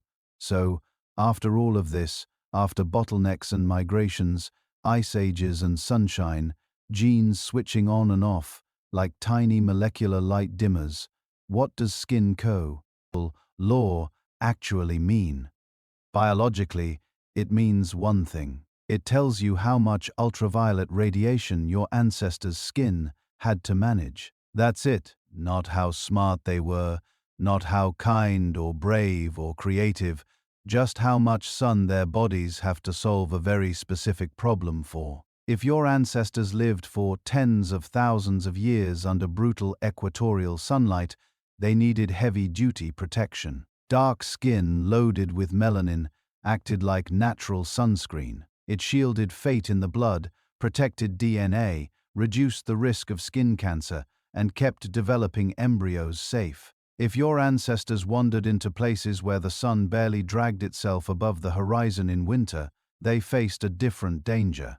Not too much UV, but too little. They needed to squeeze every last photon of sunlight into vitamin D there. Lighter skin was like opening the blinds wider. Less melanin meant more UV getting in, faster vitamin D production, stronger bones, healthier pregnancies. So when you look at someone's skin, what you're really seeing is a climate report, a UV history, a record of how much sunlight their lineage has negotiated with over the last 40,000, maybe 50,000 years. In evolutionary terms, that S yesterday. For most of our existence, every human walking the earth had dark skin, deep brown, rich in melanin, tuned for the high UV world of Africa, where our story began. The first people who looked anything like white Europeans. There are recent twists, the result of a few mutations that spread rapidly when our ancestors started farming. Ning in cloudy northern skies, ancient hunter-gatherers living in Ice Age Europe. Many of them likely had dark skin and light eyes, or some other combination that doesn't fit our modern boxes. The sharp color boundaries we imagine today didn't exist. They're new. They're fragile. They're still changing. But our brains love boxes. They love categories. So, we invented one race. We told ourselves that skin color, hair texture, facial features all lined up neatly into a handful of discrete types. We gave those types names. We attached stories to them. Stories about ability, about worth, about who belonged and who didn't. The trouble is, biology didn't cooperate. When geneticists look at humans, they don't see crisp lines. They see gradients, blends, smooth transitions across continents, like colors bleeding into each other on a watercolor map. Along the equator to the Arctic, step by step, village by village. And what you see isn't a set of sudden jumps from race to race. You see a slow shift in skin tone, facial features, body proportions, hair types, all adjusting to local climates, diets, and histories. A continuous fabric, not a quilt of separate pieces. There is variation, of course, real visible, measurable variation. But when you zoom in at the level of DNA, that variation behaves very differently from the way our social labels suggest. Two people from the same race can be more genetically different from each other than either of them is from someone in a different race. Most of the genetic diversity in our species, around 85 or 90% of it, exists within local populations, not between them. What we call race captures a thin slice of surface traits, mostly tied to climate adaptation, and then inflates their meaning until they feel like destiny. Underneath all those surface differences, the numbers tell a very quiet, very simple story. All humans share about 99.9% of their DNA. That tiny 1% accounts for everything we can see. Tall or short, curly hair or straight, dark skin, or pale green eyes or brown, all the visible. The diversity of 8 billion people squeezed into a fraction of a fraction. And even inside that 0.1%, almost none of it sorts neatly into our racial categories. Your skin color might line up with one group on a census form. Your lactose tolerance might line up with another. Your immune genes, your smell receptors, your ability to handle high altitude or digest certain plants, those might trace to ancestors scattered across continents you've never seen.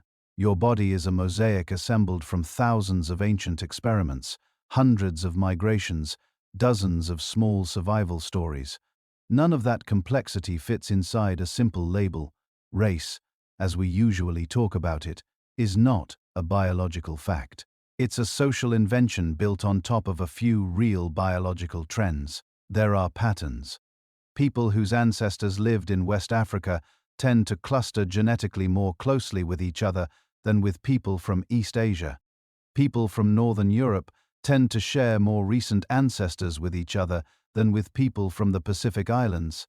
But if you try to draw hard boundaries, evolution laughs at you. Where exactly does Europe end and Asia begin in DNA?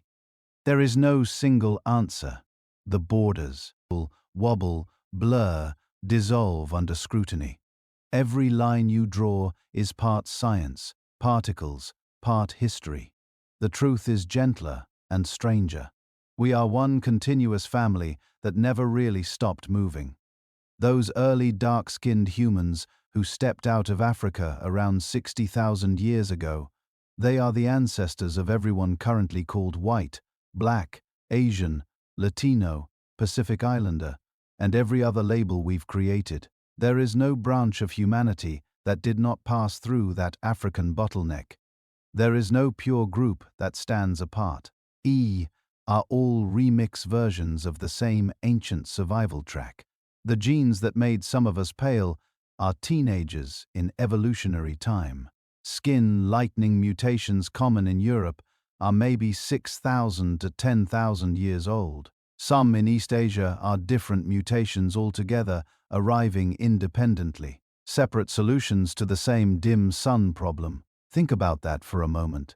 A person with very light skin in Sweden and a person with very light skin in northern China became pale for different genetic reasons at different times in different places. Yet, if you put them side by side, a casual observer might say, same race. Meanwhile, two people with very dark skin, in from distant parts of the tropics, might be more genetically different from each other than either is from one of those pale-skinned strangers. Our social categories are trying to map a three-dimensional swirling, overlapping storm of ancestry onto a flat little chart. No wonder they keep tearing at the edges, but instead of feeling lost in that complexity, you can let it calm you. Because once you understand what skin color really is, a local tweak for UV radiation, nothing more, you're free to see something deeper. You can see that the full range of human color, from the deepest ebony to the palest ivory, is not a hierarchy. It's a weather report, a record of sunlight and seasons, an atlas of where your ancestors stood under the sky and how their bodies learned to make peace with the light. You can see that the curve of a nose, the shape of an eye, the thickness of a lip are not badges of superiority or inferiority. They're quiet archives of climate, diet, and chance. Adaptive footnotes in a story that has always been about staying alive just long enough to have children who could do the same. When you look around at humanity, the freckles and albinism, the golden brown, the red undertones, the olive shades, the near black there, tea swallows light and throws it back as a soft sheen. You're really looking at evidence that our species is astonishingly flexible, that we've walked through deserts and tundras, rainforests and high plateaus, and found a way to belong in each. Our diversity isn't a problem to be explained away. It's a map of where we've been. Each shade of skin is a postcard from a different latitude. Each facial feature is a rumor from a different climate. Each one whispers, "Someone like you survived here." And beneath all those variations, the similarities are overwhelming. The same 206 bones, the same 600+ muscles, the same neural wiring that lights up when we hear a baby cry, or a loved one laugh, or a story that feels like it belongs to us. The same basic brain that learned to tame fire, to nap stone, to plant seeds, to build cities, to send robots to other planets, and lull the babies to other hearts. No matter how you look, your ancestors lived the same essential drama as everyone else's. They worried about food, they mourned their dead, they told stories around flames and under stars. They taught their children where the West after was, where the danger was, where the hope was. Your skin is not a wall. It's a thin living border between your inner ocean of cells and the wider world. It's your first line of defense, your solar panel, your sensory blanket. And like everyone else's, it's built out of the same proteins, the same pigments, the same ancient instructions copied and recopied through a chain of bodies stretching back nearly 1,000,000 years. If you trace your lineage far enough, past nations, past empires, past languages, past even the first whisper of white or black as ideas, you end up in the same place as everyone else on African soil under a hot sun inside, the skin of a small dark-skinned population that had almost disappeared, but didn't. Those people are your personal opinion. Their struggle is written in your cells. Their near extinction is the reason you exist at all. And everyone you've ever met carries that same inheritance. So, as you lie here listening, letting the details blur, you can let your mind drift over the planet, over cities glowing softly in the dark, over villages tucked into valleys, over ships at sea, and research stations in ice and tiny camps in deserts under a cold moon. Everywhere do you look, people are sleeping or whispering or dreaming.